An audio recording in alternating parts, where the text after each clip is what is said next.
You already know gas prices are high, but do you know why they're about to get even higher? And I don't mean the obvious answer.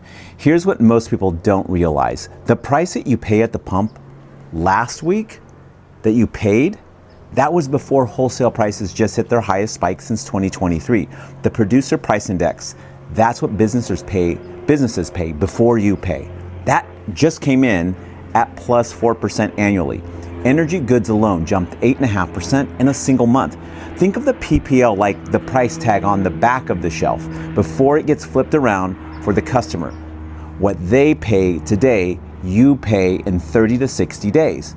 Now here's where it gets interesting, because there are actually three things happening at the same time, and when they collide, California gets hit harder than anywhere else in the country. And if you live in the Inland Empire, San Bernardino County, anywhere in SoCal, you need to hear this. Number one, the US and Israel attacked Iran on February 28th. That triggered a near complete shutdown of the Strait of Hormuz, that waterway that carries 1/5 of the entire world's oil supply. Now, crude prices topped $100 a barrel again.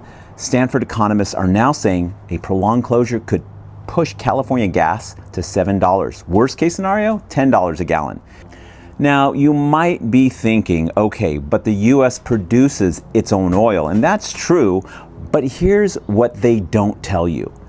We export nearly 1/3 of what we produce, and we import nearly 1/3 of what we consume. Oil is a global market, and we just blew up part of the supply chain. Number two, California only has 7 refineries left.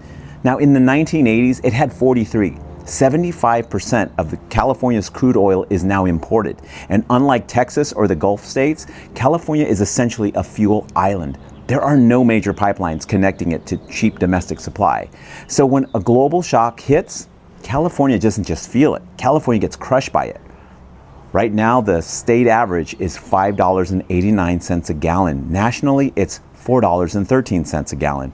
Diesel in California hit a record $7.75 a gallon on April 9th. One station in Los Angeles, $8.71 per gallon. Number three, this is where it gets political. When a California congressman went on camera and blamed Trump's war for $6 gas prices in his district, the U.S. Oil and Gas Association fired back publicly and said, those high prices aren't Trump's war. That's Sacramento's doing it. And here's the thing. Both sides are right. California's own taxes and regulations add between $1 and $1.78 per gallon on top of the national average before any war, before any global shock. The Iran conflict didn't create California's gas problem, it just exposed exactly how fragile it was. So here's what that means for you if you own a home, rent an apartment, run a business, or drive to work in Southern California. Gas prices mean higher shipping costs. Higher shipping means higher groceries. Higher groceries plus higher gas plus higher everything equals pressure on your purchasing power and eventually pressure on the housing market, because affordability isn't just about your mortgage rate. It's about everything that surrounds it. Now, I want you to make my next video. Drop a comment below. Do you want me to break down how rising gas and inflation specifically affects mortgage rates and home affordability in the Inland Empire? Or do you want me to go deeper on the Iran war and what happens to your money if gas hits $10? Comment mortgage or gas below, and I'll make that next video.